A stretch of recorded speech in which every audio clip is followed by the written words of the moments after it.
Hari ini kita tetap menguraikan tentang doa Bapa kami. Mari kita bersama-sama membaca satu kali lagi doa Bapa kami. Bapa kami yang di surga, dikuduskanlah namamu, datanglah kerajaanmu, jadilah kehendakmu di bumi seperti di surga. Berikanlah pada kami hari ini makanan kami yang secukupnya, dan ampunilah kami dari kesalahan kami, seperti kami juga mengampuni orang yang bersalah kepada kami. Dan janganlah membawa kami ke dalam pencobaan, tetapi lepaskanlah kami daripada yang jahat. Karena Engkaulah yang mempunyai kerajaan dan kuasa dan kemuliaan sampai selama-lamanya. Amin. Mari kita berdoa sekali lagi. Tuhan berkatilah jam selanjutnya. Sebagaimana kami yang sudah membaca firman-Mu, Tuhan buka hati kami dan masukkan kami ke dalam kelimpahan anugerah firman-Mu yang tidak terhingga, sebagai kebenaran satu-satunya yang kami pegang sebagai fondasi dan standar kriteria iman kami dan kelakuan kami masing-masing. Dengar doa kami Tuhan, dalam nama Yesus Kristus, penebus dan juru selamat kami yang hidup. Kami sudah berdoa. Amin. Saudara-saudara, sudah berminggu-minggu kita menjelaskan tentang doa Bapa kami. Doa yang begitu indah. Doa yang mengungkapkan bagaimana seharusnya kita minta kepada Tuhan tentang segala kebutuhan kami, yang hanya mungkin diisi dan diberikan oleh Allah saja. Doa ini begitu berbeda dengan semua doa yang lain, yang semua berdasarkan kesadaran manusia tentang kebutuhan diri, berdasarkan pikiran subjektivitas manusia sudah jatuh di dalam dosa. Sehingga manusia minta karena manusia rasa perlu. Manusia minta karena manusia pentingkan diri sendiri. Sehingga doa bersifat ciri khas yang sama, yaitu antroposentrik, yaitu mementingkan kebutuhan diri sendiri dan mau memakai kekuasaan dan kemahakuasaan Allah Bapa untuk menjadi diperalat oleh manusia.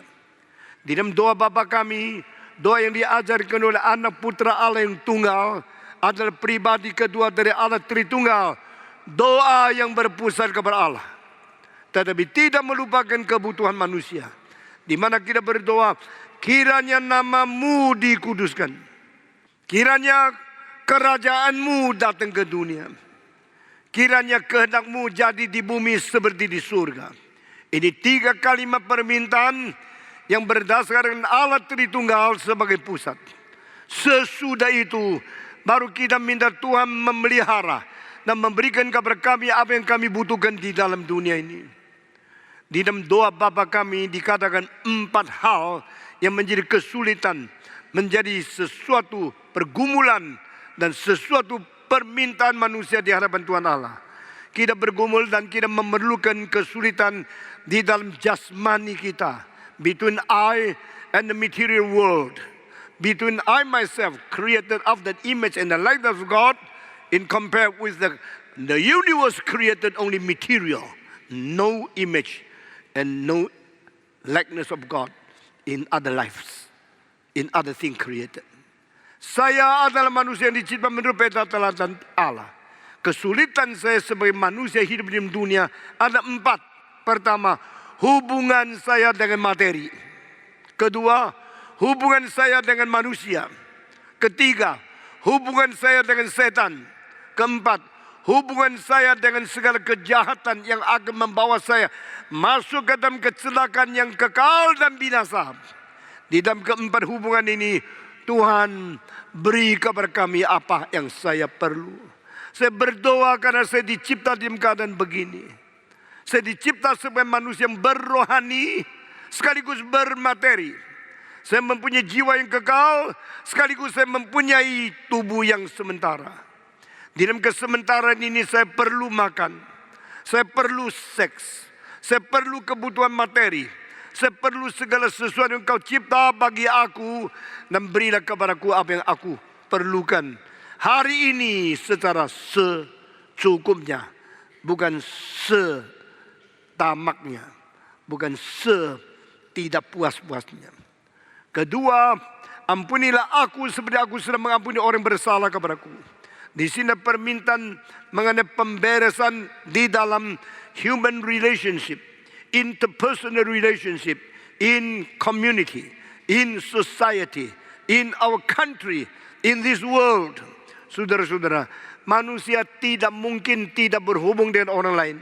Karena manusia dicipta sebagai makhluk sosial, sehingga kita ada hubungan, ada interaksi dengan manusia yang lain. Namun demikian, interaksi antara manusia sama manusia sangat terbatas dengan kemampuan pikiran kita, pengalaman dan bijaksana kita, dan pengertian kebenaran kita, dan pengetahuan tentang orang yang lain. Itu sebab sering terjadi perselisihan, sering terjadi kesalahan di dalam komunikasi, sering terjadi ketidakpengertian dengan benar atau salah mengerti antara maksud dari orang lain. Itu sebab bersalah satu dengan orang lain tidak bisa dihindarkan. Kita sering secara sadar atau tidak sadar bersalah kepada orang lain. Demikian orang lain sering secara sadar atau tidak sadar bersalah kepada kita. Jikalau sudah terjadi kesalahpahaman, maka dendam, benci, dan menolak orang lain menjadi satu bibit dan sesuatu akar yang terus menjalar, sehingga rusaklah hubungan satu dengan lain. Rusaklah hubungan antara pribadi. The personal relationship is not easy to be kept well, and always also happen something out of our mind. So dangerous, so critical, sehingga kita sering terjadi sesuatu kecelakaan perhubungan dengan orang lain. Itu sebab kita perlu berdoa kepada Tuhan, ampunilah kami sebagaimana kami mengampuni orang lain. Orang yang senantiasa bersedia mengerti orang lain, itu orang baik. Orang yang senantiasa bersedia mengampuni orang lain, itu orang yang penuh damai. Seorang yang selalu bersedia untuk bertarung, selalu mau membentur, selalu mau konflik sama orang lain, itu orang sombong, orang sempit, orang iri, dan orang pikirannya tidak lapang, dan motivasinya selalu tidak baik. Saudara-saudara, di dalam benturan antara satu yang lain, engkau selalu rasa orang lain yang membentur kamu, kamu orang kerdil. Jikalau di dalam perselisihan antara orang lain, selalu pikir saya yang bersalah kepada orang lain, engkau orang gentleman. Lalu kalau engkau selalu rasa orang ini salah sama saya, salah sama saya, salah sama saya, kau terus berontor sama saya. Siapa kamu? Kamu diktator, orang lain tidak boleh berbeda pendapat dengan kamu. Engkau selalu rasa engkau diganggu orang lain. Engkau selalu rasa orang yang bentur kepada kamu. Karena kamu sudah terbiasa menjadi seorang yang tidak mau dikuasai. Seorang yang tidak boleh diganggu. Karena kamu menjadi orang yang maunya bebas liar. Saudara-saudara, jika engkau selalu rasa orang lain bersalah kepada kamu, berarti kamu mempunyai penyakit paranoia. Engkau selalu merasa orang lain merugikan kamu, orang lain yang bersalah kepada kamu. Orang semacam demikian tak mungkin ada lapang dada untuk mau mengampuni orang lain. Tapi kalau seorang selalu rasa mungkin saya yang salah, mungkin saya yang bersalah kepada orang lain, maka dia minta Tuhan mengampuni dia. Dan sebelum itu dia harus belajar bagaimana mengampuni orang lain terlebih dahulu. Kalimat-kalimat di Alkitab bukan untuk diketahui secara kognitif saja. Kalimat-kalimat bukan untuk dihafal lalu berlomba-lomba saya lebih mengerti Alkitab sehingga sombong saja. Orang-orang Farisi baca Alkitab, pembacaan Alkitab tidak merubah hidup mereka. Pengertian Alkitab bikin mereka lebih sombong, lebih terisolir, dan lebih menghina orang lain. Makin mengerti Alkitab, makin menjadi orang yang sempit. Makin belajar kitab suci, makin menjadi orang yang dendam. Makin mempelajari orang kitab suci, makin menjadi orang yang sombong. Bahkan menghina Kristus yang datang ke dunia. Kristus dibunuh oleh orang-orang yang mengerti kitab suci. Kristus dibunuh oleh orang-orang yang menghafal, mempelajari kitab suci perjanjian lama. Tapi bukan pengertian yang sejati, yang komprehensif. Daripada penaklukan jiwa kepada kebenaran. Tetapi memperalat pengertian Alkitab untuk menjadi sombong dan untuk menjadi sesuatu penghakim untuk orang lain. Orang-orang Farisi, orang-orang ahli Taurat, setelah mereka mempelajari kitab suci, mereka menjadi penghina, penghujat Yesus Kristus. Apa gunanya mereka mengerti kitab suci? Apa gunanya mereka mempunyai doktrin yang pintar, mempunyai pengetahuan yang tinggi, mempunyai pengajaran-pengajaran yang boleh diuji sampai boleh mendapatkan S1, S2, S3. Tapi akibatnya adalah menghina dan menyalibkan Yesus di atas kayu salib. Saudara-saudara, orang semacam demikian adalah orang yang tidak tahu diri, tetapi mereka selalu menganggap dirinya lebih hebat dari lain. Saudara-saudara, kita akan teruskan dengan pikiran, ampunilah segala kesalahan kami, seperti kami sudah mengampuni orang yang bersalah kepada kami, sebagai satu pelaksana Injil yang minta kembali, Tuhan ampuni saya. Orang yang berdoa begini adalah orang anak Tuhan, karena disebut Bapa di surga. Kalau sudah berani menyebut Bapa di surga, berarti engkau sudah anaknya. Kalau engkau sudah anaknya, sudah jalankan kehendak Tuhan, tidak. Yang namanya anak Tuhan tetapi hidup seperti anak setan, itu orang tidak berlayak berdoa minta pengampunan dari Tuhan lagi. Tapi engkau sudah menjadi anak Tuhan, sudah mengetahui engkau diampuni, lalu engkau melaksanakan pengampunan kepada orang lain sebagai sesuatu tindak tanduk menyatakan ketaatan yang membuktikan imanmu bukan mati. Iman tanpa pengetahuan, iman tanpa kelakuan, iman tanpa perbuatan itu iman yang mati.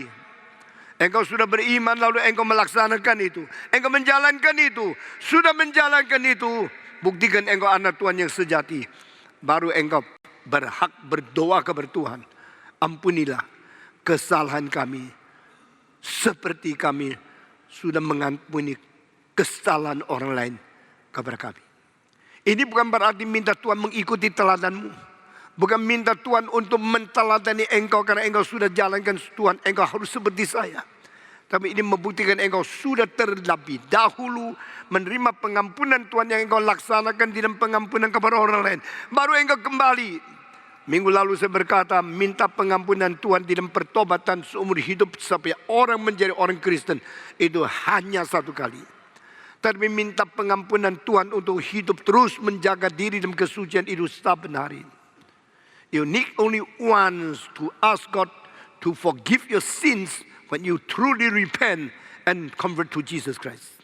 But you need to be sanctified every day, every moment, in order to keep you in the holy life, and you should pray, God, forgive me as what I have forgiven others. Ini adalah kesulitan kedua. Pertama, perlu materi, perlu makanan, perlu seks, perlu segala kebutuhan di dalam dunia materi ini. Tuhan berilah aku secukupnya pada hari ini. Kedua, kesulitan bergumul di dalam antar pribadi dan pribadi. Kesulitan-kesulitan perlu pengampunan untuk memperdamaikan kita dengan orang lain. Hari ini kita akan bicara yang ketiga. Kesulitan manusia hidup di dunia yang ketiga, yaitu kesulitan menghadapi setan. Saudara-saudara, Chia Imi mengatakan apa itu teologi. Teologi itu membicarakan siapa itu Allah dan siapa itu manusia. Dan bicarakan hubungan antara manusia dan Allah, Allah dan manusia, Allah manusia dan segala sesuatu. Segala relasi ini sudah mengerti dan sudah bereskan semua. Pengertian itu disebut teologi. Teologi bukan satu cognitive understanding of what you learn in the books. Theology is how to manage the relationship between you and God, you and self, you and others, and you and material world, and you and Satan. Teologi bukan pengertian tentang apa yang saya baca di dalam buku, di dalam huruf-huruf. Teologi adalah bagaimana memperbaiki hubungan saya dengan Allah, hubungan saya dengan diri, hubungan saya dengan manusia, hubungan saya dengan materi, dan hubungan saya dengan setan. Semua hubungan harus dinormalisasikan. Yang mengerti bagaimana manage, yang mengerti bagaimana memperbaiki seluruh relasi ini, itulah orang yang mengerti teologi. Saudara-saudara, banyak teolog-teolog yang hebat pengetahuannya, tapi saben hari ribut sama orang lain, saben hari memusuhi orang lain. Itu orang yang menyatakan diri mengenal Allah, dia tidak mengenal Allah, lebih mengenal setan. Di dalam dunia ini sekarang yang paling berani membunuh manusia bukan orang ateis, adalah orang yang katanya agamawan. Mereka kira mereka melayani Tuhan. Tuhan akan menggelengkan kepala berkata, "Hei, engkau yang tidak menjalankan praktekkan cinta kasihku, engkau bukan saja tidak seperti manusia, engkau lebih jahat dari binatang." Saudara-saudara, jika kita mau memperbaiki hubungan kita dengan manusia, kita perlu mengingat Tuhan telah mengampuni dosa kita. Our merciful God have forgiven all our sins. So that is the basis and the foundation. We should forgive others. Sesuai itu kita melihat perhubungan ketiga, saya dan setan. What is the relationship between human being and Satan? Who is Satan? Did God create the Satan? No. God never created Satan. God created spiritual beings. God created archangels. God created the spiritual beings, angels, just like He created man, given freedom to choose. Saudara-saudara, Allah menciptakan malaikat, menciptakan penghulu malaikat, memberikan mereka kebebasan. Sebagaimana Tuhan menciptakan manusia, memberikan manusia kebebasan. Kebebasan berarti engkau boleh hidup berpusat kepada Allah. Engkau juga boleh hidup berpusat kepada diri. Engkau boleh memiliki dan memihak kebajikan Tuhan Allah, atau boleh memihak keadaan egoisme yang sangat-sangat rusak itu. Pada waktu dan antara penghulu malaikat, ada yang berkata, "Aku melawan engkau. Aku tidak mau. Dalam status dicipta, saya mau tetap sama seperti engkau." How can it be? God is God. God is the creator. Nothing outside of God is supposed to be equal with God. Because only God is God. Others are all creatures. Creatures remain creatures forever and ever. Will never be same. Will never be able to be equalized with God the Creator. Allah adalah pencipta. Tidak mungkin bisa dipersamakan oleh orang-orang yang dicipta. Malaikat dicipta. Penghulu malaikat dicipta. Manusia dicipta. Binatang dicipta. Yang dicipta adalah yang dicipta. Yang mencipta adalah yang mencipta. There must be a qualitative difference between the creator and the rest of the creatures. Semua yang dicipta, semua berada di status dicipta. Tidak mungkin dan tidak bisa mencapai status yang menjadi pencipta. Karena pencipta bukan jadi. Dia menjadi pencipta. Dia adalah pencipta dari kekal sampai kekal. Maka setelah dia cipta, yang dicipta adalah yang dicipta sampai selama-lamanya tidak berubah. Tak mungkin menjadi pencipta. Pada waktu Lucifer berkata, "I want to be as God. I do not want to be here. I want to be there. Same, equal with God." Maka Tuhan Allah mengatakan, "You are Satan." Satan tidak pernah diciptakan oleh Tuhan. Tapi Satan itu adalah orang-orang atau makhluk-makhluk yang melawan Tuhan, menentang kehendak Tuhan. Lalu Tuhan mengatakan, "You are Satan." The word Satan means that you are the one who obstacle, you hindered, and you oppose me, you reject me. Yang melawan Tuhan, yang menentang Tuhan, itulah istilah setan. Kau adalah setan. Kau adalah menentang saya. Lalu Tuhan mengusir dia, keluarkan, campak dia turun dari surga di tengah-tengah angkasa. Tetapi saudara-saudara, yang berontak tidak mau menjadi penyendiri. Yang berontak selalu berusaha untuk mengatur, menghasut, dan mempengaruhi yang lain, supaya banyak orang ikut dia menjadi pemberontak. Gejala ini engkau lihat di mana saja terjadi. Jika ada satu orang menjadi pemberontak, tak mungkin dia akan menyendiri. Cukup untuk hanya atur diri sendiri. Dia mengatur orang lain, pengaruhi orang lain, hasut orang lain. Lalu menarik banyak orang untuk sama-sama seperti dia berontak kepada Tuhan. Saudara-saudara, hal ini begitu nyata di dalam Alkitab. Dan hal ini begitu nyata di dalam sejarah. Hal itu begitu nyata di dalam organisasi gereja. Jikalau sudah ada pikiran benih dari setan membuat seorang pemberontak, orang itu akan mempengaruhi banyak orang ikut dia pemberontak. Demikian penghulu malaikat yang memberontak dan menentang Allah. Dia berusaha memanggil lebih banyak malaikat yang kecil-kecil ikut dia. Karena dia adalah pemimpin dari serdadu surgawi. Dia adalah pemimpin daripada dunia roh. Maka dia mempengaruhi banyak banyak malaikat di bawah dia untuk mengikuti dia memberontak kepada Tuhan. Dan angkanya selalu kira-kira sepertiga. Saudara-saudara, di antara malaikat-malaikat yang diciptakan oleh Tuhan, ada sepertiga yang dipengaruhi oleh si setan yang melawan Tuhan. Itu sebab Alkitab mengatakan bintang di surga, sepertiga yang jatuh. Manusia di dunia, malaikat itu seperti bintang di angkasa. Di antara malaikat-malaikat, sepertiga yang ikut setan melawan Tuhan. Dan pada waktu Tuhan mengatakan, kau setan.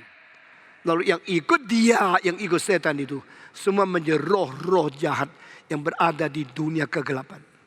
Itu sebab engkau membaca kitab daripada Efesus, yaitu roh-roh jahat di angkasa. Dan manusia yang ikut mereka, ikut kepada roh-roh jahat di angkasa yang menguasai jiwa rohani mereka dan dipimpin oleh setan yang melawan Tuhan. Allah, malaikat, setan. Yang taat menjadi malaikat yang baik, yang lawan menjadi setan. Malaikat yang melawan menjadi setan dan penghambat-penghambat kehendak Allah. Dan dia mempengaruhi malaikat sepertiga ditarik. Dan malaikat sepertiga mengikut dia. Menjadi roh-roh yang najis, roh-roh yang jahat. Yang berada di angkasa, berada di awan-awan. Dan mengontrol hati-hati orang. Kenapa engkau berzina? Karena engkau dipengaruhi oleh roh di atas. Kenapa engkau berjudi? Kenapa engkau berbuat dosa? Kenapa engkau merampok? Kenapa engkau menipu? Kenapa engkau dengan segala cara mustilah dan segala cara kepura-puraan untuk menjadikan dirimu kaya dan merugikan orang lain? Karena engkau dipengaruhi roh-roh yang berada di angkasa. Satu orang bisa dipengaruhi oleh berapa roh? Alkitab tidak tulis. Mungkinkah beribu-ribu roh di dalam satu orang? Mungkin. Itu sebab pada waktu Yesus di dalam Dekapolis, dia berkata kepada orang di rasuk setan, siapa namamu? Setan menjawab, namaku adalah Legion. Berarti yang merasuki orang yang kena rasuk setan itu adalah ribuan roh jahat yang berada di dalam. Maka Tuhan mengusir, keluar engkau. Waktu dia keluar engkau, roh itu masuk ke dalam 2000 babi. Dan 2000 babi loncatkan melaut, semua mati. Berarti mungkin 2000 roh jahat yang berada di dalam perasukan kepada dia.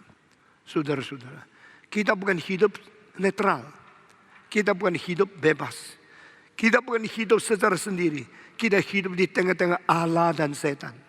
Kita hidup di tengah-tengah pimpinan Roh Kudus dan pengaruh roh jahat. Itulah keadaan kedudukan manusia. We are not neutral. It is not the pure freedom that you have. You are not free because you are created in between God and Satan. You are created in between to obey the Holy Spirit or to obey the lust which have been controlled by the evil spirits. Kita hidup di tengah-tengah keadaan yang sangat krusial. Manusia tidak mungkin netral. Manusia tidak mungkin bebas mutlak.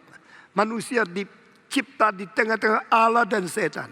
Dan Allah pakai Roh Kudus memimpin engkau. Setan pakai roh jahat untuk mengganggu engkau. Engkau berada di tengah-tengah ini.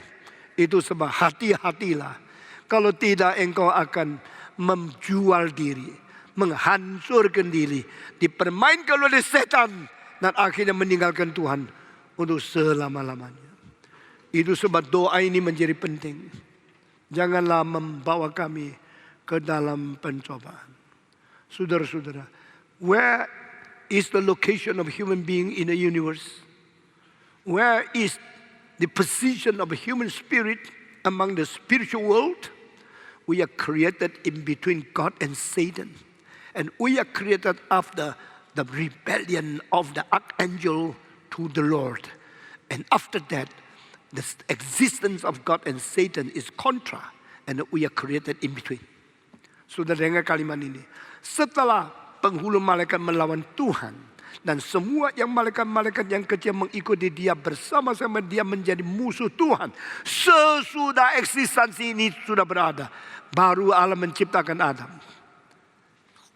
Kenapa? Bukan sebelum. Kenapa Allah mencipta Adam sesudah ini semua berada? Karena Allah menciptakan manusia di satu posisi keunikan. Yang tidak ada pada posisi malaikat.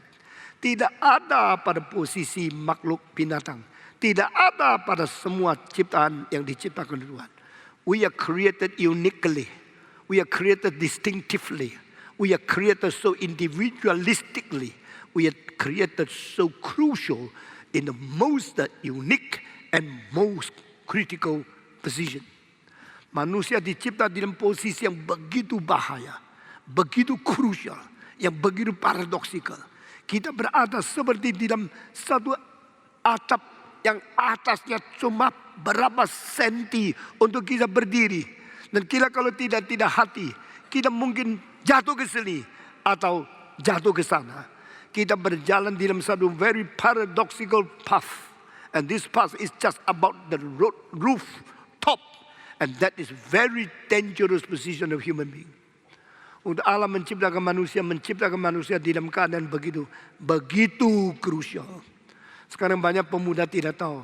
Dia cuma kira saya pemuda. Siapa bisa ganggu saya? Saya mau seenak mungkin. Saya mau hidup sebebas mungkin. Dia kira dia masih bebas. Dia kira dia masih netral. Itu penipuan iblis yang membutakan matamu. Sehingga engkau tidak sadar. Sudah jerumus ke dalam jurang. Dan sekali turun sulit bangkit lagi. Saudara-saudara sekalian. Inilah keadaan manusia. Itu sebab Yesus mengatakan, jangan memimpin kami masuk ke dalam pencobaan. Saudara-saudara, hari ini kalau saya bisa selesai khotbah ayat ini, saya bersyukur. Kalau tidak bisa, saya perlu minggu depan lagi. Karena ini satu hal yang terlalu besar. Engkau waktu membaca doa Bapa kami, gampang sekali. Cuma berapa kalimat.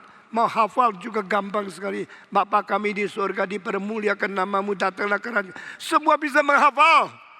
Tapi kami tahu tidak di dalamnya mengandung kebenaran dan rahasia mengerti akan caranya hidup dan filsafat daripada makna hidup. Berapa dalam adanya. Jangan bawa kami masuk dalam pencobaan. Berarti pencobaan itu sudah ada. Berarti engkau tidak bisa menghindarkan kemungkinan dicobai. Tapi adalah satu hasrat pikiran di dalam hati manusia yang berdoa kepada Tuhan. Jangan membawa aku masuk ke dalam pencobaan. Pencobaan itu ada seperti jurang ada. Jangan membiarkan aku jatuh di dalam jurang Tuhan. Meskipun jurang itu ada, saya tidak mau masuk. Pencobaan itu ada, saya tidak mau dibawa ke dalam. Maksudnya apa? Manusia harus hati-hati, jangan jatuh. Manusia jangan sembarangan hidup, tidak bersandar kepada Tuhan, akhirnya engkau terjerumus ke dalam jurang yang menakutkan. Saudara-saudara, jikalau tidak hati-hati, siapapun bisa hancur. Jikalau tidak bersandarkan Tuhan, yang paling pintar pun bisa rusak. Adakah orang terlalu pintar bisa menguasai diri, tidak pernah bisa ditipu oleh iblis? Adakah orang mempunyai pengalaman terlalu hebat sehingga setan tidak pernah diganggu dia? No such man, no such one person before God, because God created you in the critical and crucial position between God and Satan. Jadi manusia itu susah. Shakespeare di dalam karyanya Hamlet mengatakan sang kalimat, to be or not to be. Maksudnya saya mesti hidup atau tidak. Saya kalau hidup, bagaimana mempegang kekuatan, bagaimana mampu untuk menghadapi kesulitan tantang untuk hidup saya ini. Kalau saya tidak hidup, apakah selesai? Banyak orang kira kalau ada kesulitan, cara terbaik lari daripada kesulitan. Banyak pemuda-pemudi kalau sudah patah hati, pikirannya paling baik bunuh diri. Bunuh diri berarti aku memilih not to be. Kalau terus hidup berarti aku harus terpaksa to be. To be or not to be. Ini salah satu pilihan yang sulit kita ambil keputusan. Saudara-saudara, tapi kita sudah hidup. Kita berada di dunia. Yang membuat kita di dunia bukan diri kita. Yang mengakibatkan kita dilahir bukan papa mama kita. Papa mama waktu nikah pun mereka juga tidak tahu bisa melahirkan anak atau tidak. Banyak orang mempunyai idaman yang besar. Saya ingin mempunyai 8 anak. Lalu sudah menikah, bahkan nikah berapa istri sampai mati darah satu anak. Ada orang yang cuma main-main tak mau anak. Begitu setubuh 3 menit mulai hamil, baru ketakutan dia. Saudara-saudara, engkau hadir di dunia bukan kemauanmu kan? Engkau menjadi laki, menjadi perempuan bukan pilihanmu kan? Engkau bisa hidup atau bisa mati pada waktu bayi. Engkau bisa survive. Bukan karena kekuatanmu kan? Why I'm here? To be. Why I'm a man? Who chose this for me? Who make decisions that I should live on this earth? Kita tidak tahu. Tapi Alkitab berkata kepada kita, kalau berani sudah hidup di dunia, bersandarkan pada Tuhan, engkau akan mengalahkan segala pencobaan. Engkau akan berani melewati segala kesulitan. Itu sebab bagi orang Kristen, kita mengetahui dunia ini mengecewakan. Dunia ini menakutkan. Dunia ini menggoda. Dunia ini menjadikan kita jerumus di dalam segala kesulitan. Tapi bagi orang Kristen berkata, because I believe in God, I still have the courage to face all the difficulties. Because God is there. By trusting Him, I can overcome all the difficulties and all the troubles in my life. Saudara-saudara, menjadi orang Kristen adalah orang yang berani mengumumkan peperangan dengan kesulitan. Menjadi orang Kristen adalah orang yang mempelopori dan melangkahi hidup yang sulit dengan bersandar kepada Tuhan dan tidak mengaku kekalahan. To be a Christian is to challenge the world. Not only to be courageous to face the challenge of the world, but we are challenging the world. Saya tidak percaya kita menerima tantangan. Saya percaya orang Kristen harus menjadi penantang-penantang dunia. Bagaimana sulitnya dunia, bagaimana rusaknya dunia. Aku hidup bersandar kepada Tuhan, dan aku hidup berperang dengan kesulitan. Aku hidup memproklamasikan kemenangan pasti ada padaku. Karena Tuhan menyertai aku. Tuhan berjanji kepadaku. Tuhan menolong aku. Siapa bisa apain saya? Saudara-saudara, if God is for us, who can be against us? Ini Alkitab. If I believe in God, I trust in Him, I put my life in His hand, who can hurt me? Who can give harm to me? Siapa bisa merugikan, mencelakakan saya? Saudara, itulah sebab engkau harus senantiasa bersandar kepada Tuhan. Senantiasa beriman dan berharap kepada Tuhan. Sehingga engkau tidak lepas. Jangan sombong. Di hadapan kita ada Tuhan. Di hadapan kita juga ada setan. Kita dicipta di tengah-tengah Allah dan setan. Setelah setan berada baru manusia dicipta. Memang Tuhan caranya begini. Memang Tuhan waktunya diaturnya begini. Bukan engkau dicipta sebelum setan berada. Engkau dicipta setelah setan ada. After Satan exists, after rebellion of the Satan, then you are created. Kita dicipta di tengah-tengah satu status, satu posisi yang begitu sulit. Begitu menakutkan. Tapi justru di sinilah tempat yang disebut the place for witnessing God. Our crucial position is given by God in order to make us the witness of God. Kita hanya dua pilihan. Hidup memihak Tuhan untuk melawan setan, atau hidup memihak setan untuk melawan Tuhan. Di manakah engkau? Beberapa puluh tahun yang lalu Tuhan panggil saya. Saya menjadi seorang yang berjalan mengikut Tuhan dan tidak peduli tradisi apa, warisan apa, herititas apa. Pokoknya saya ikut Tuhan dan saya memberikan hidup kepada Tuhan dan Tuhan memberikan peledak di hatiku. Saya telah meledakkan sejarah ini, meledakkan zaman ini dan menjadikan gerakan reform Injili satu fakta di dalam sejarah. Dan saya mengetahui setan tidak senang dengan saya. Dia akan pakai segala cara untuk menghancurkan saya. Kalau setan berani melawan Tuhan, kenapa tidak berani melawan Stephen Tong? Kalau setan akan menghancurkan pekerjaan Tuhan, kenapa dia tidak berani melawan dan menghancurkan pekerjaan saya?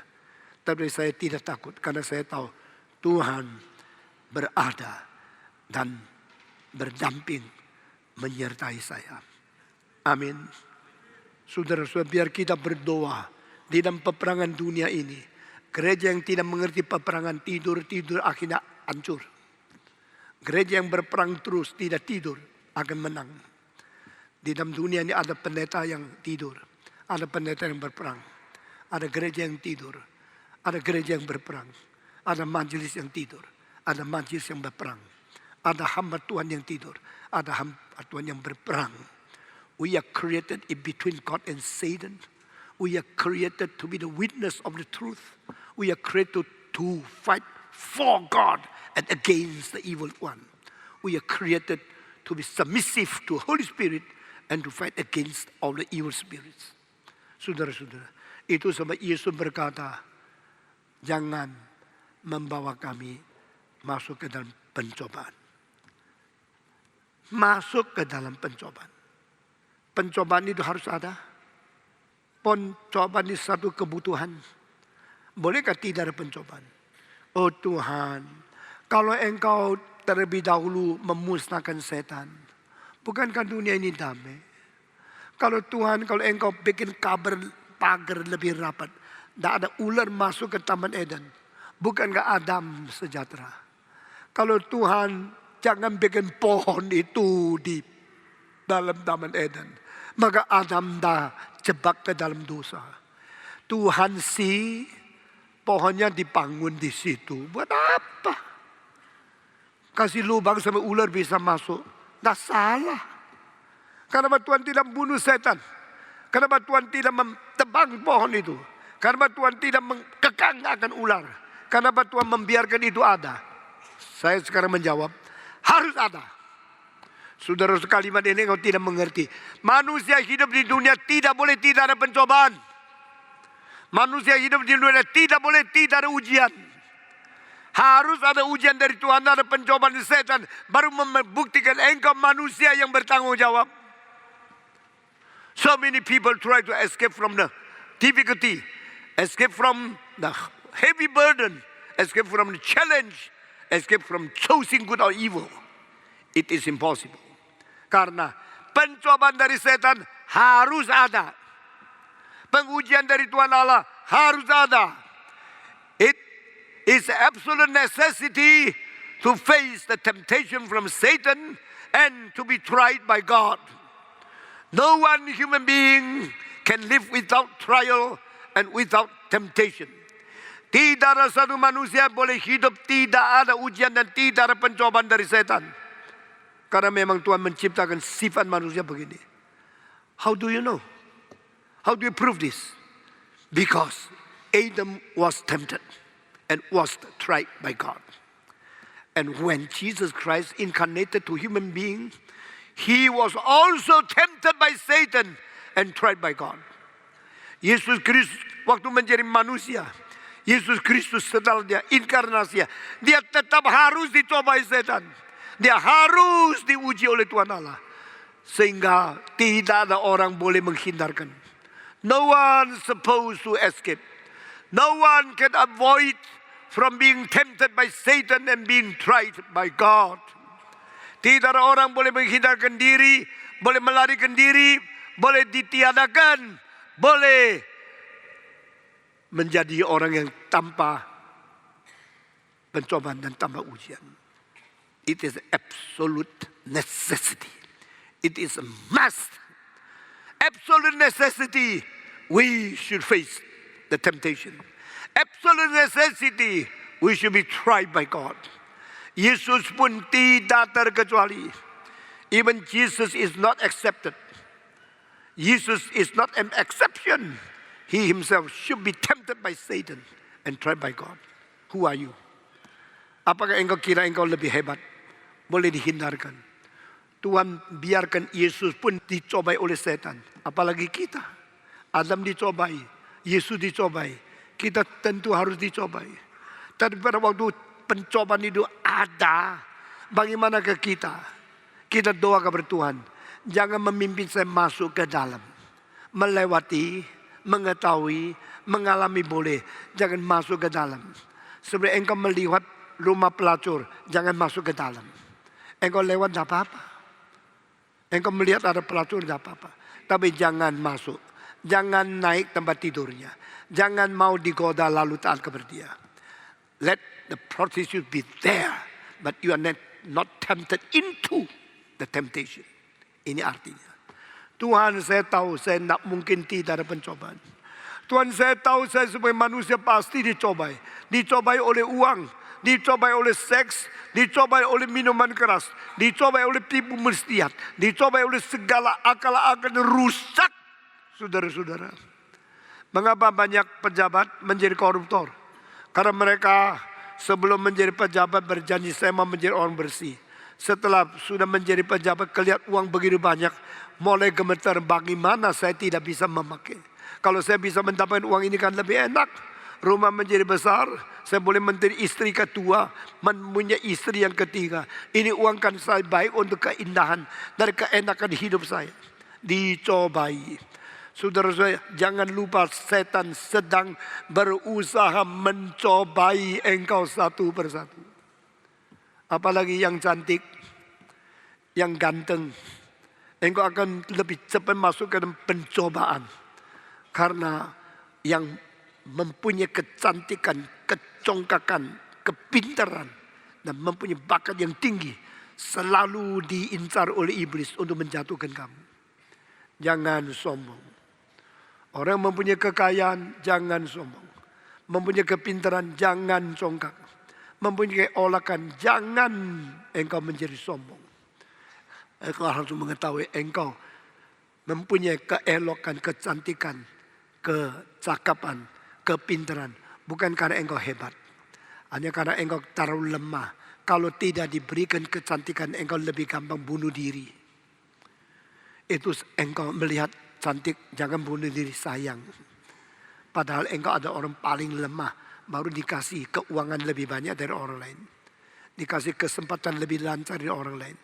Dikasih kecakapan, kekuatan, kesehatan lebih dari orang lain. Supaya engkau yang lemah boleh tahan dan survive. Saudara-saudara.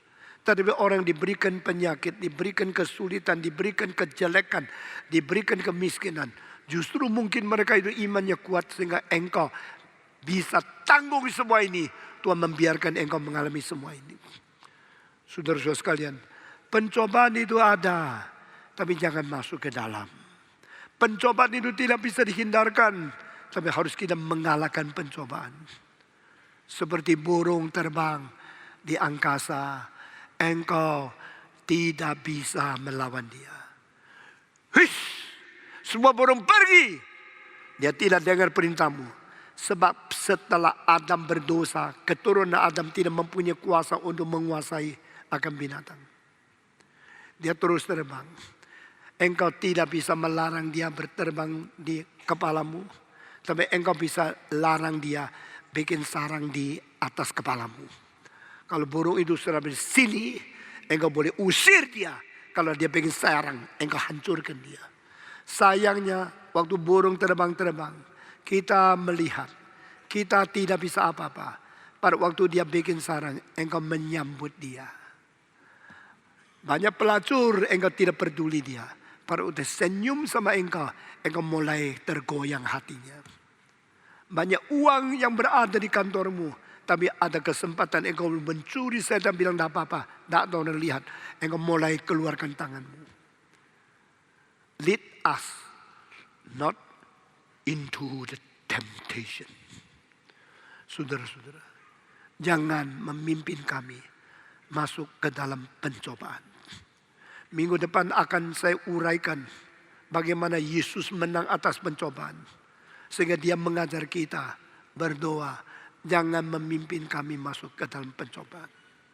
Kekayaan, kelimpahan, kebenaran yang tersimpan di dalam doa Bapa kami hampir tidak terbatas. Ini mengkagumkan saya. Sudah 57 tahun saya berkhotbah. Pada waktu tahun ini saya memilih untuk khotbah Bapa kami. Saya makin disadari kami terlalu miskin, terlalu kurang. Firman Tuhan terlalu kaya, terlalu dalam. No one is supposed to boast because you have studied so many theology. Jangan kira kita sudah belajar teologi banyak, sudah baca buku banyak. Di hadapan Tuhan melihat kelimpahan, kekayaan, kedalaman firman. Baru kita sadar kita begitu dangkal. Kita begitu miskin. Kiranya Tuhan memberkati kita masing-masing. Berdoa kepada Tuhan. Jangan membawa kami masuk ke dalam pencobaan. Saudara-saudara, mari kita bangkit berdiri dan kita akan membaca sekali lagi doa Bapa kami. Semua membaca, Bapa kami yang di surga, dikuduskanlah namamu, datanglah kerajaan-mu, jadilah kehendak-mu di bumi seperti surga. Berikanlah kami pada hari ini makanan kami yang secukupnya, dan ampunilah kami akan kesalahan kami, seperti kami juga mengampuni orang yang bersalah kepada kami. Dan janganlah membawa kami ke dalam pencobaan, tetapi lepaskanlah kami daripada yang jahat. Karena Engkaulah yang punyai kerajaan dan kuasa dan kemuliaan sampai selama-lamanya. Saudara-saudara, mari kita berdoa. Lalu saya sambung lagi berita selanjutnya. Mari kita berdoa. Bapa di dalam surga, kami sudah selesaikan bagian pertama mengenai pencobaan. Dan kami berdoa kiranya Engkau memimpin kami dan bawa kami masuk ke dalam kelimpahan anugerah Tuhan yang tidak terhingga. Dengar doa kami Tuhan. Dalam nama Yesus Kristus, penebus dan juru selamat kami yang hidup. Kami sudah berdoa. Amin. Silakan duduk. Sekarang saya akan masuk ke dalam bagian yang kedua. Jikalau pencobaan itu harus ada, jikalau ujian itu harus ada, dan ini ada mutlak diperlukan oleh manusia, the absolute necessity of to have the temptation from Satan and the threat from God. Lalu saya mau tanya, kenapa? Saudara-saudara, karena manusia tanpa pencobaan tidak pernah mempunyai kemenangan yang sejati. Manusia tanpa ujian tak pernah mempunyai peneguhan iman yang sejati. Itu sebab Tuhan memperbolehkan pencobaan berada dan ujian itu berada. Sehingga kita menolak tidak bisa. Kita semua mengetahui bahwa ujian itu dari Tuhan Allah dan pencobaan dari setan. Saudara-saudara, pencobaan dari sumber yang berbeda dengan ujian.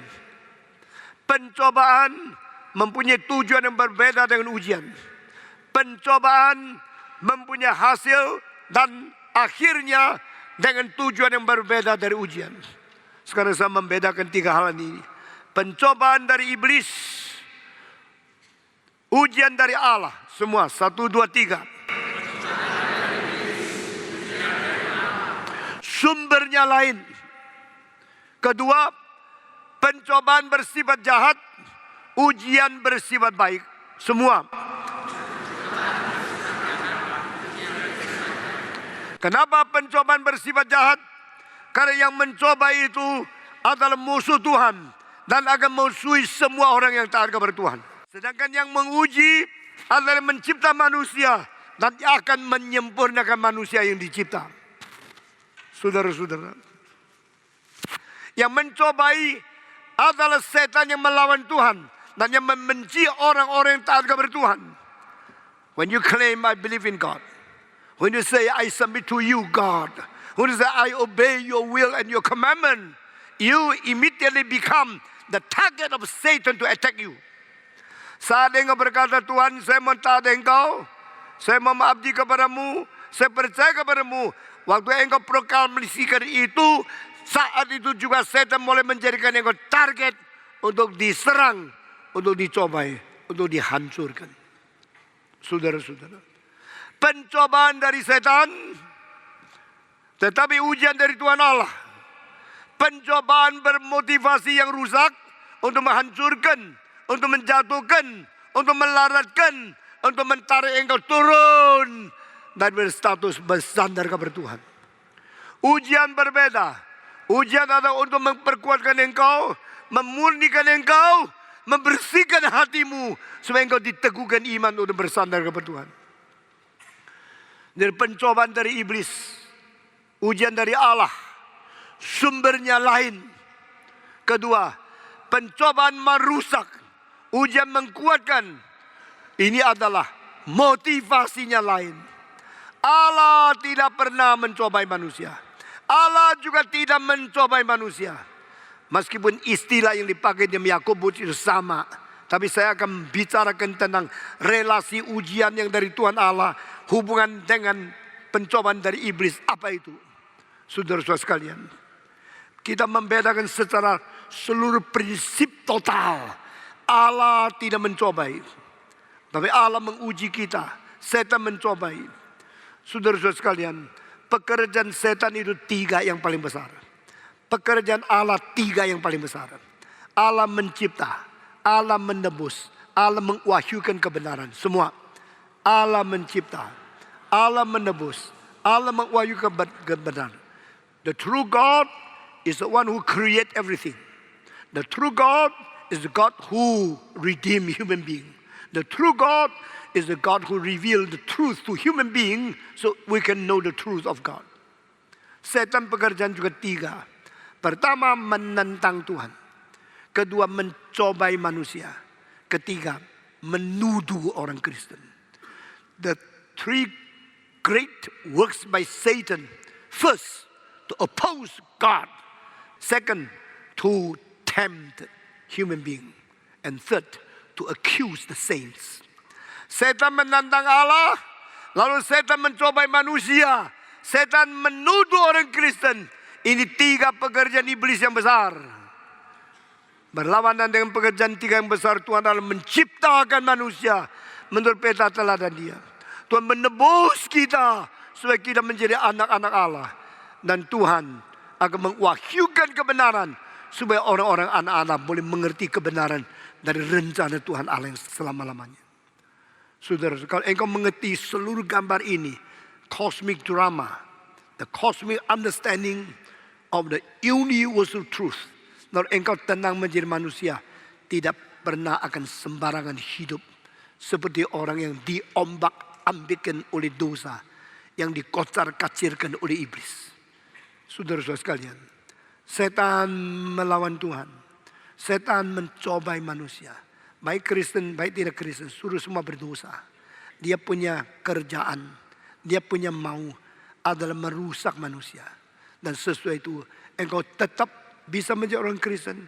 Dia mulai menuduh engkau, mulai mengadu di hadapan Allah. Stephen Tong dosa ini, dosa ini. Ini semua majelis ada dosa ini, dosa itu. Setan mengadu, menuduh supaya kita tidak dicintai Tuhan dan kita dilepas oleh tangan Tuhan. Tapi Tuhan berkata, I will never forsake you. I will never abandon you. Saya tidak akan meninggalkan engkau. Saya tidak akan membuang engkau sampai selama-lamanya. Meskipun kita banyak kelemahan-kelemahan. Saudara-saudara sekalian.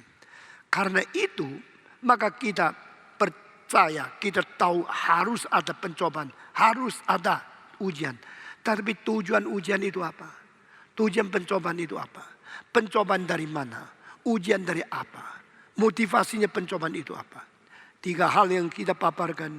Sumbernya lain. Pencobaan dari setan, ujian dari Tuhan Allah. Motivasinya lain. Pencobaan akan menjatuhkan kita, merosotkan kita ke dalam dosa, menggoda kita untuk berbuat jahat. Ujian adalah membuat kuat kita.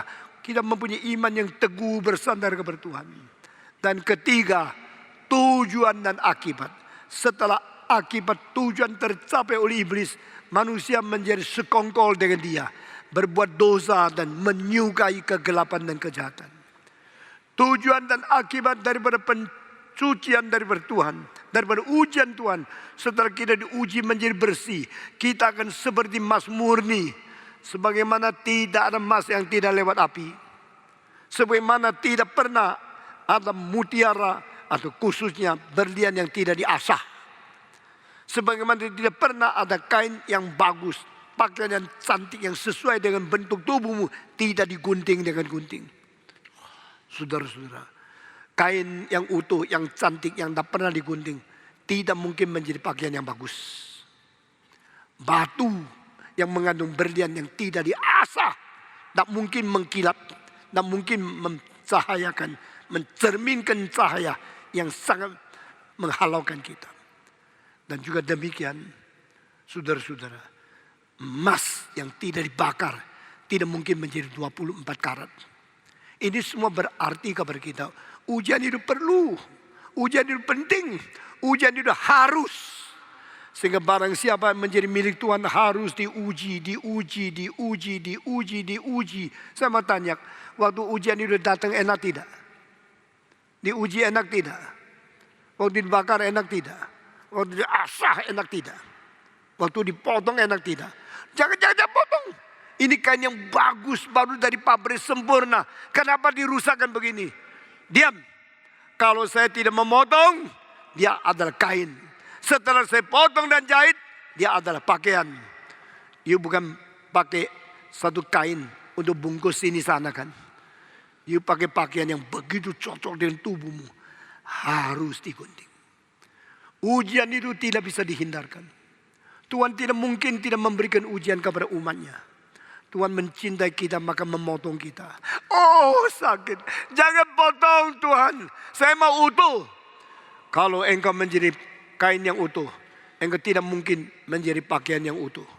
Saya mau menjadikan engkau utuh pakaian, menjadi utuh dari kain, menjadi utuh pakaian. Dengar saya, biar saya potong. Oh Tuhan saya sakit, tahan. Kalau saya tidak potong, engkau tidak bisa digunakan. Kalau saya sudah potong, engkau akan menjadi pakaian dari raja, pakaian dari ratu. Pakaian yang menyatakan kedudukan yang tinggi, yang anggun, yang berkualitas dan berotoritas yang sangat tinggi di atas semua umat manusia. Harus dipotong, harus diasah, harus dibakar. Baru terjadi tujuan terakhir tercapai. Saudara-saudara, kita dilahirkan dan tidak ada satu orang dilahirkan menjadi satu perkakas yang berguna. Kita dilahirkan sebagai raw material. Raw material tidak bisa dipakai. Tapi after being examined, being tested, being accomplished, baru kita bisa dipakai. Saudara-saudara, tidak ada orang pakai berlian yang belum diasah. Itu batu gede yang goblok. Seperti ketelok kecil gitu. Tidak ada gunanya. Harus diasah sampai semua dibuang bagian yang tidak perlu dibuang. Satu batu yang begitu besar diasah menjadi berlian yang kecil. Yang lainnya di mana? Lain disampahkan, lainnya dibuang. Kenapa harus begitu? Bukan rugi besar. Tidak. Karena berlian yang berada di dalam tambang berlian, itulah yang mau dicari. Bukan tambangnya yang menjadi sempurna. Tambang itu raw material. Kita adalah raw material to be chosen, to be done, to be examined, and to be tested. Finally become a very brilliant jewel. Saudara-saudara, Yesus berkata kepada Petrus, kau ikut aku? Ya Tuhan, aku ikut kamu. Ikut aku. Aku jadikan engkau the fisher of men. Engkau sekarang sama fisher of fish. Engkau sekarang penangkap ikan. Saya menjadikan engkau penangkap manusia. Menangkap ikan cuma pukat. Menangkap manusia tidak gampang.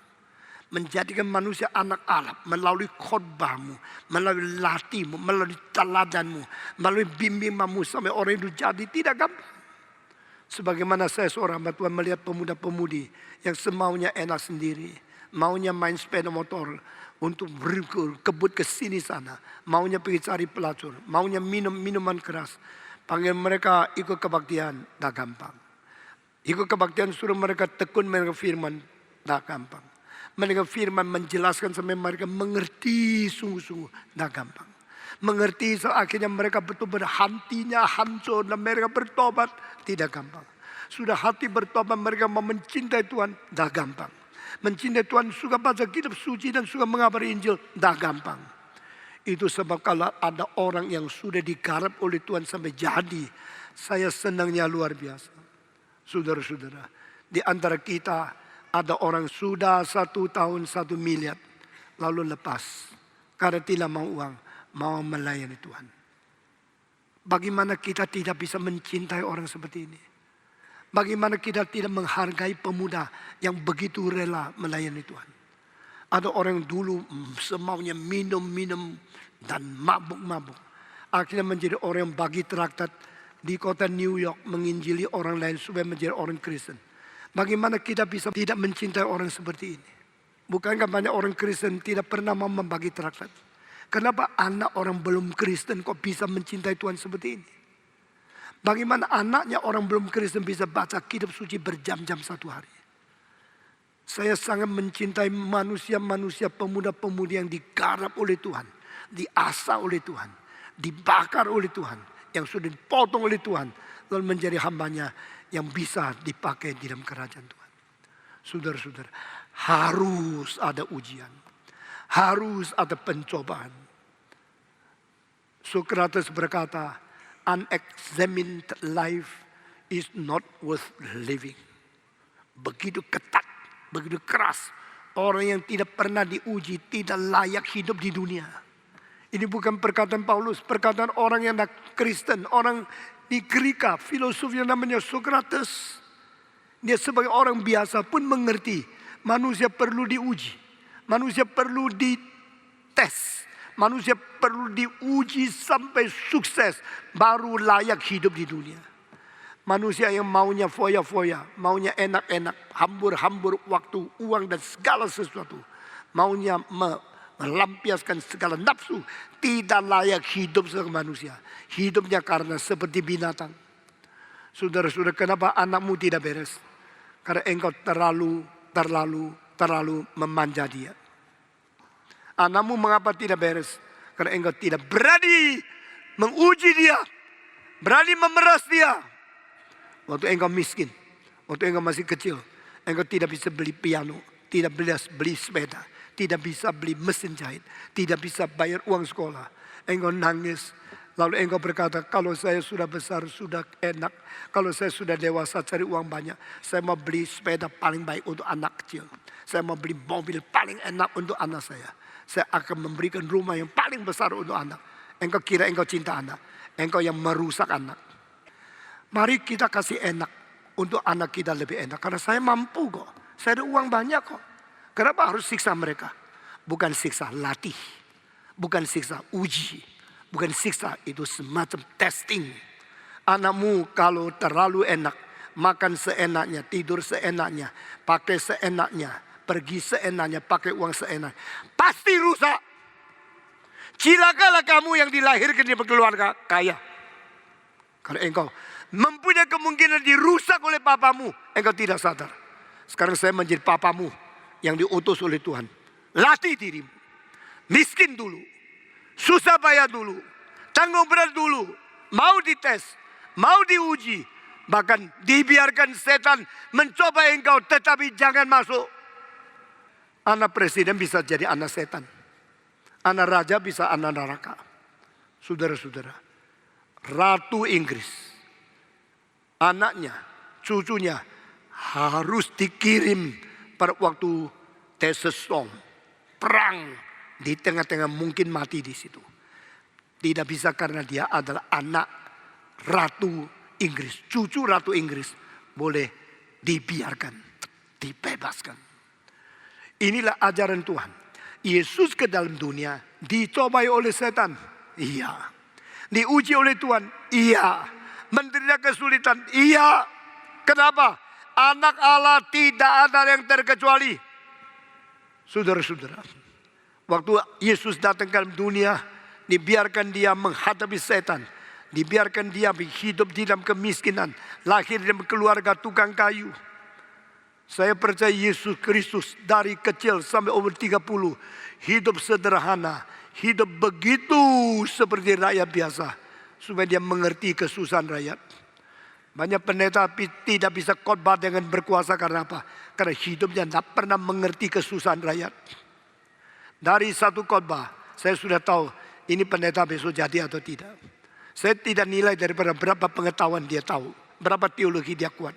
Saya mengetahui dari dia punya hidup bagaimana hidup, bagaimana bisa menahan diri, bagaimana bisa membatas diri, bagaimana bisa menderita, bagaimana bisa menghadapi kesulitan-kesulitan. Saya tahu besok dia jadi atau tidak.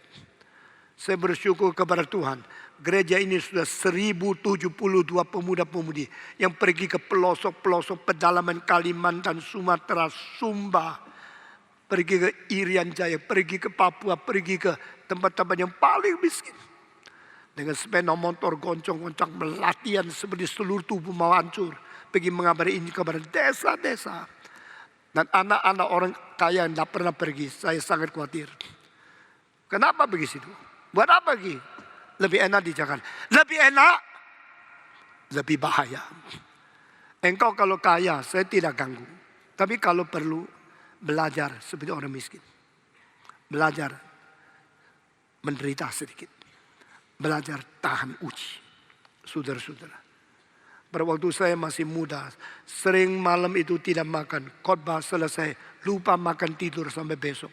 Baru sadar kemarin belum makan. Saya diuji Tuhan luar biasa. 1 tahun khotbah 700 kali. Pernah 8 bulan khotbah 700 kali.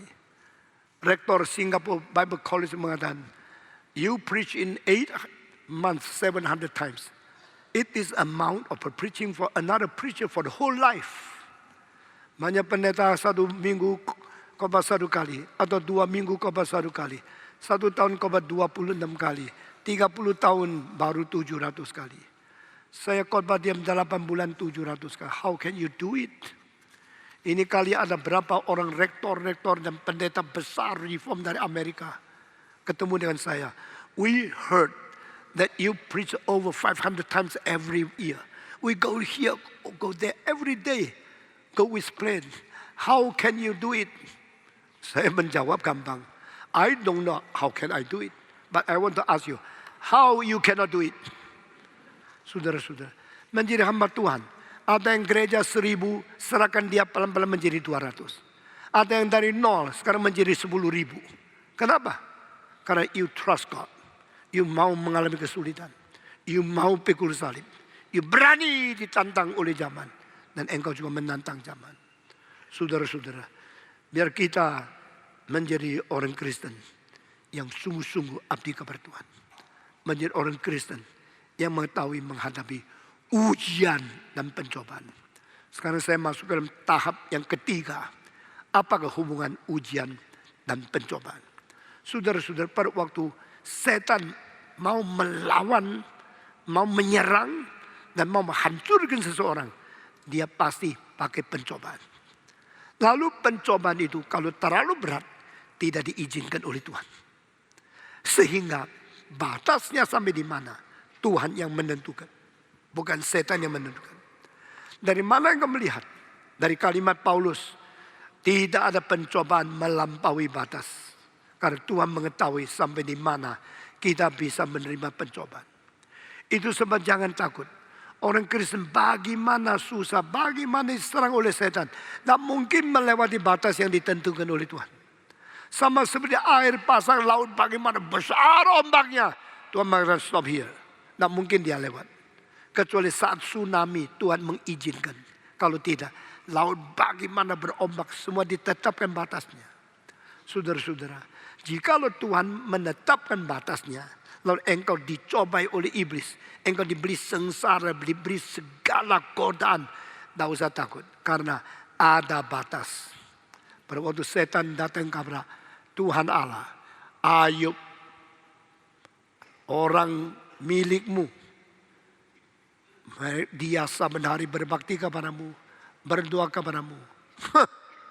Saya tahu dia berbakti kepadamu karena dia mempunyai kekayaan yang kau berikan. Mempunyai anak, mempunyai segala lingkungan yang memuaskan dia. Coba kalau dia tidak diberi kekayaan, tidak diberkati seperti itu, pasti dia meninggalkan engkau. Kau berani mengatakan anakku Ayub melawan aku.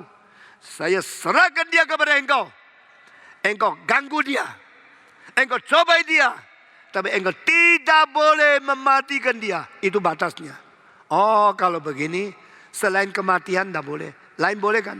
Saya hantam dia, hajar dia. Akhirnya Ayub seluruh badan semua bisul. Saudara-saudara, kalau di sini ada satu bisul, saya bisa pasang plester. Lalu tengahnya bisul, plester kena kulitnya. Kalau seluruh badan bisul, plester mau taruh di mana? Coba bayang. Sini bisul, taruh. Lalu pesternya kena bisul lagi, nggak bisa. Lalu taruh di mana? Seluruh badan bisul, seluruh badan bisul. Tuhan bilang, silakan. Ini anakku. Engkau mencobai dia, matikan dia, silakan. Dia akan beriman kepadaku. Setelah diberikan bisul seluruh badan, semua kawan daripada Ayub datang menghina Ayub. Nah, Ayub sendiri mengatakan, saya sebenarnya tidak berdosa apa-apa. Kenapa saya harus dihukum begini? Di mana Tuhan? Dia mulai mempunyai satu penyelewengan kalimat, mulai meragukan Tuhan. Tuhan diam aja. Saya mau tanya, waktu Ayub diberikan kesusahan seperti ini, itu pencobaan atau ujian? Itu adalah inisiatif setan untuk menuduh umat Tuhan. Inisiatif setan untuk menghancurkan iman anak Tuhan. Ini adalah dari pencobaan iblis. Lalu pencobaan iblis, Tuhan tahu tidak? Tahu. Tuhan izinkan? Izinkan. Apakah ini berarti Tuhan kerjasama sama setan untuk merugikan orang Kristen? Tidak. Tuhan memperalat setan untuk membuktikan setan akan kalah. Saudara ingat kalimat di bawah ini. Jika engkau dalam kesulitan yang besar diizinkan oleh Tuhan, setan mengganggu engkau. Engkau jangan terlalu gesa-gesa melawan Tuhan. Jangan memaki-maki Tuhan. Kenapa begini? Di mana engkau? Tuhan bilang keep quiet. Be wise. Keep silent. I'm the one bring you go through all these tribulations, all suffering, all bitterness. And finally, the glorious day will come to you. Tuhan berkata, akulah yang akan memimpin engkau melewati kesulitan, kepahitan. Segala sengsara penderitaan yang begitu keras dan kuat. Tetapi pada akhirnya hari mulia akan kuberikan kepada engkau. Orang Kristen yang terlalu cepat bicara melawan Tuhan. Bodohnya seperti Nyoyub. Nyoyub itu nyonyanya Ayub, zamannya Nyoyub. Pada waktu nyonya Ayub mengatakan, buat apa engkau berbakti kepada Tuhan? Apa gunanya engkau menjadi majelis? Rumah berantakan. Tuhan tidak menjaga kita. Anak mati semua. Buanglah Tuhanmu. Ayub menjawab, hei, mengapa engkau menjadi perempuan yang bodoh? Mengatakan kalimat seperti ini mencela Tuhan. Tahu tidak, yang memberi adalah Tuhan. Yang mengambil kembali adalah Tuhan. Dia berhak. Waktu dia memberi bukan karena engkau baik, karena anugerah. Waktu engkau menerima anugerah, engkau senang. Waktu ambil anugerah kembali, engkau maki dia. Benarkah engkau pintar? Mengapa engkau menjadi perempuan yang bodoh? Mulutmu berbicara kebodohan seperti ini. Saudara-saudara, di dalam satu keluarga dua pendapat. Satu yang memuji Tuhan. Bahkan di dalam semua anaknya mati pada satu hari dia tetap memuji Tuhan. Dia tahu yang diberikan adalah saya tidak layak. Kalau diambil kembali itu kemauan Tuhan, saya taat. I am nobody. I'm created. I'm only a very small, very tiny man. How can I oppose God? Kalau Tuhan memberi boleh. Kalau ambil tidak boleh. Yang memberi Tuhan, yang ambil tidak boleh Tuhan. Kalau Tuhan boleh kasih, engkau tidak bersyukur. Engkau diambil bagiannya. Engkau maki-maki Tuhan. Do not speak like that. Be wise woman. Do not speak something so stupid to blame your God. He's the one to give. And He's the one who has the authority to take away. Saudara-saudara. Akhirnya Nyonya Ayub bukan saja tidak mau dengar kalimat bijaksana.